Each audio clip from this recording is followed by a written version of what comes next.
There's still 10 laps to go when I'm recording this, but like, there's no point. It's over. Um, so, not gonna lie, I really enjoyed the last 2 months of not having to be pissed off about NASCAR every fucking week. But here we are. Here we indeed are. Again. The endless cycle continues. So, first half of the race was fantastic when, there was interesting stuff happening. The first run was okay. There was a caution on the first lap. First Stenhouse, the amazing driver who definitely should be in the 47 and absolutely no one else. That was a great moment in time. There was actual passing in the first half of the race. That was really nice. There was a fantastic battle for the lead between several drivers. It was very, very good. It was. We should do this every week with no practice. We should just throw them on the track for qualifying and no practice. That, like, the first half of that race was really good. And then the second half of the race happened, where everyone knew what they were doing and nothing interesting happened. Like, fucking Truex. He started, what, 12th or something? Somewhere around there. And he fell all the way back to 30th on the first run. But by the time stage 2 ended, he was like third. Like, if they had the entire weekend to come up with a setup, that wouldn't have happened. It's just... that kind of thing is interesting. It's something you don't expect, such as the leader wrecking on the last lap of the stage. Yeah, when do you see the leader wreck? When do you see the leader wreck? Besides, like, Bristol. Like, you don't expect to see something like that at a place like Darlington. Yeah. And something that's just going to infuriate me to absolutely no end is the fact that this race was so good. And I like the Southern 500 starting in, like, the evening and going into and finishing at night.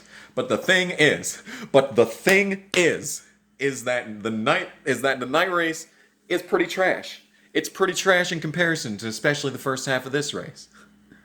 Like, the heat on the track, the tire wear, the comers and goers. For God's sake, there were 3 passes for the lead in the first stage, I think, on the track. Like, but naturally, the fucking race was won on pit road because, yeah. Because why should it be interesting? Because fucking Harvick lost a bunch of spots on pit road, drove up to 5th after that restart, and just sat in 5th. When the next caution came out and he didn't have that great of a pit stop, and he still was 5th, and then he was running 5th again. He would never have driven up and caught the leader under green.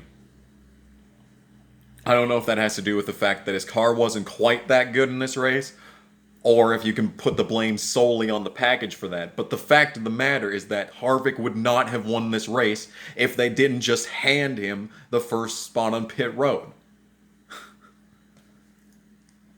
Like, they randomly drew for the starting lineup. They couldn't randomly draw for the pit selection. They're probably going to give him the fucking first pit stall for the Wednesday race too. And then he's going to just sit in the lead for that one. Like, for God's sake, he did not make a pass for the lead on the track all race. And he probably would not have done it. I could put my life on the line right now and say that he would not have won this race if he hadn't had the first pit stall. Just the first pit stall is that overpowered, especially when you're going into a track like Darlington, where you're going to pit every single caution. Then having that pit stall is such an incredible advantage. You're going to be gaining upwards of 5 spots every single pit stop just because of that first pit box. And then they just had to throw a caution for Newman sliding. Oh no, he did the initial D. We better throw the initial yellow. For God's sake, fuck off. Fuck off. Just fuck off. Fuck off with that caution. The only thing that would have made that finish interesting was green flag pit stops. If there was green flag pit stops and Harvick came off the pit road with the lead, with a substantial lead, and he drove off to the win, then I would credit him with the win. But no, I entirely credit his first pit stop his first pit box with that win. That's such trash. And just to put it out there, we would not be in this situation if they just had a good package where you actually could drive up and catch the leader, you know? If we had a good fucking package, if we had the 2016 package, you know, the first pit stall would have been an advantage, but it wouldn't have just automatically given you the win. Anyway, so that's fucking great. What an exciting race that was. It was actually pretty good for the first half, I'm not gonna lie.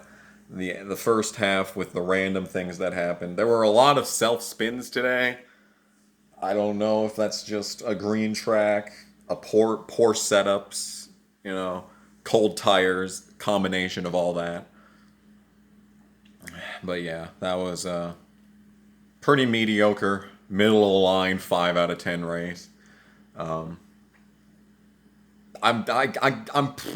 pretty much 100% sure it's going to be better than the Wednesday race, because that's going to be at night when the track is cold, and there's going to be and it's going to be one lane on the outside. So all the passing opportunities were really good in this race throughout the field, just not for the lead. The mid-pack battles were pretty decent, I will say that much. Watching like one or two drivers on the actual running order sheet, just watching as they fluctuate their spots up and down the field, that was interesting. Just wasn't a good race for the win because the package is shit and the first pit box is just that fucking overpowered. So yeah, but yeah, I don't know what else to say. We're probably gonna see more of the same on Wednesday. I'm sure it will be nothing to write home about. I'm not exactly excited for Charlotte, but I feel like it'll put on, you know, visually a more exciting show, just because, you know, the package is designed for that, for a track like Charlotte. So, yeah. That's about where I'm at. Anyway, so, back to business of boring fucking finishes in these races. I'm sure Wednesday will be no different.